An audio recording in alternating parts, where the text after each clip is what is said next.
This morning, we're launching a new series called Today's Real Heroes. Our national correspondent, Natalie Morales, is here with an unforgettable pair. Natalie? And it's a story you have to see to believe. Our real heroes today are Dick and Rick Hoyt, better known as Team Hoyt. And if you haven't heard of them yet, be prepared. They're almost legends in their own right, and you'll see right now why they are heroes to so many.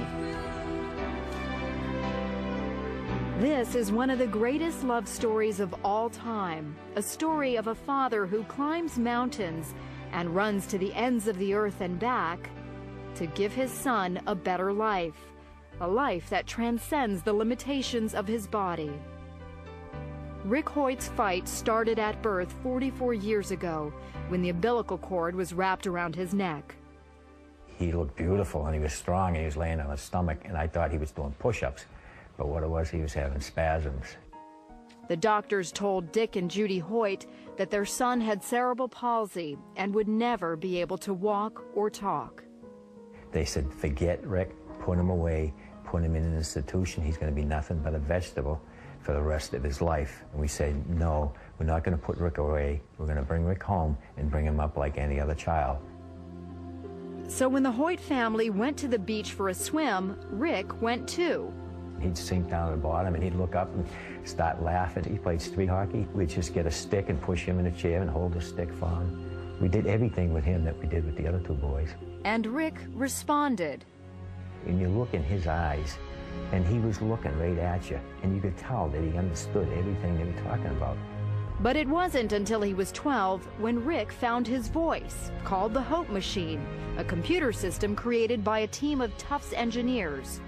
Hopefully people will look at me as an intelligent person and look past my disabilities. He could tell us exactly what he wanted, how he felt, you know, where he wanted to go. And it got him to go to school, and he got to be able to talk to a lot of other people. It was at high school where Rick first learned of a 5-mile charity road race for a paralyzed teenager. And he said, Dad, I have to do something for him. I want to let him know that life goes on. For Dick, who wasn't a runner, it was a call to action as a father.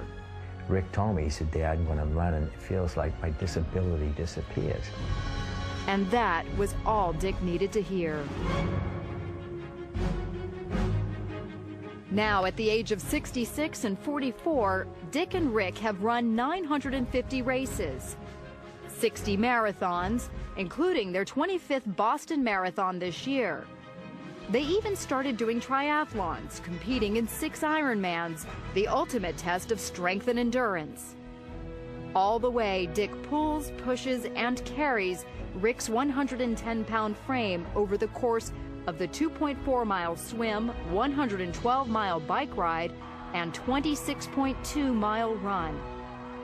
So on this day, we're going for a leisurely stroll. This is a slower pace than you two normally go, right? Oh, this is a nice pace, too. It's a good break. But they don't slow down for long. As long as we're still having fun, we're enjoying it, and we're healthy, we're going to continue doing it. But it's Rick's achievements on the sidelines that are most awe-inspiring. I may be disabled, but I live a very fulfilling life. Not only did Rick graduate from high school, but also from college, earning his degree from Boston University. And he now lives in his own apartment. I have shown to disabled people that they don't have to sit back and watch the world go by. They too can go to school, get a job, and be included in everyday life. The Hoyt's motto is simply, you can. And they've made so many believe anything is possible. He's competing in road races, he's competing in triathlons. And all of a sudden, all of these videos are popping up on us, and people are emailing them around the world, and it's just a great feeling. I read them an email they recently received, one of thousands, from a perfect stranger. I write this because I'm a father, and to my shame, I have been nothing like you, Dick. I have been selfish more than I've been selfless. I'm not raising my son the way I intended to raise him, and up to this point, you could say, I have failed. But yesterday, in a moment's time, I was changed. My heart was broken when I saw how much you must love your son to put yourself through such agony that he might experience the thrill of the race. Yesterday, it became less about me and more about being my children's father. I thank you, sir. You hear this over and over again. Yes, yeah. It clearly is, it touches you every time. It really does, yeah.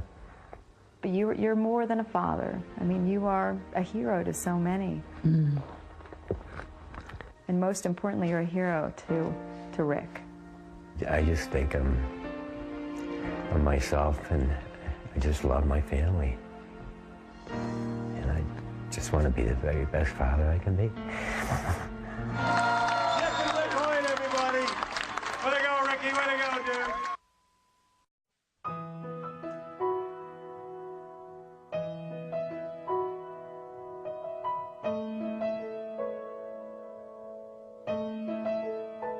I can only imagine what it will be like when I walk by your side.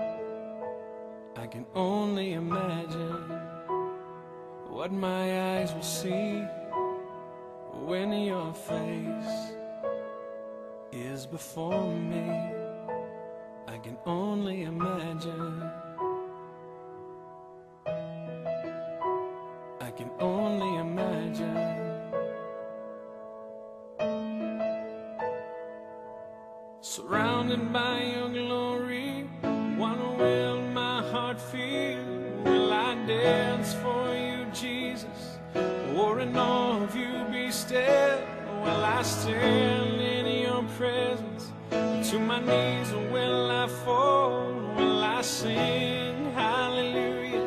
Will I be able to speak at all? I can only imagine.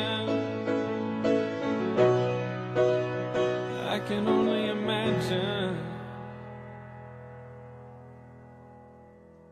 I can only imagine when that day comes, when I find myself standing in the sun.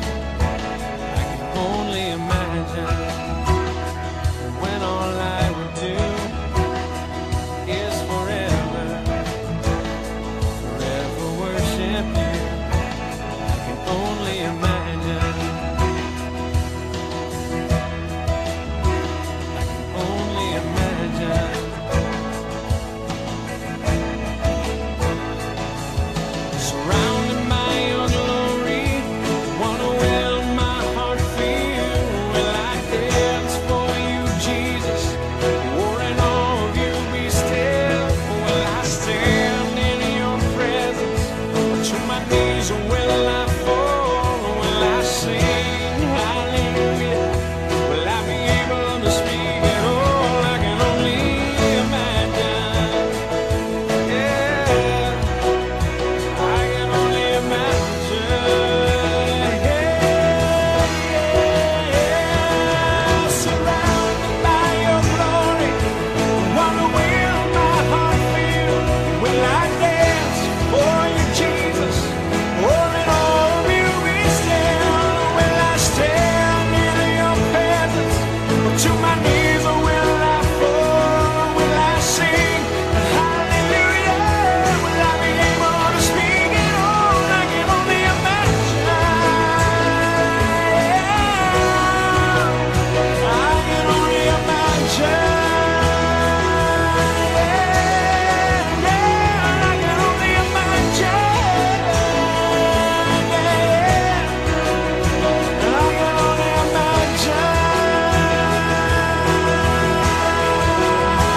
I can only imagine.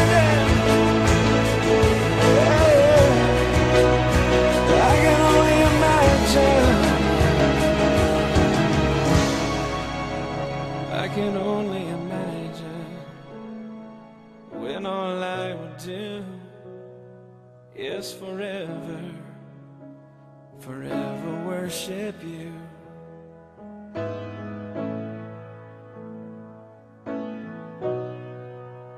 I can only imagine.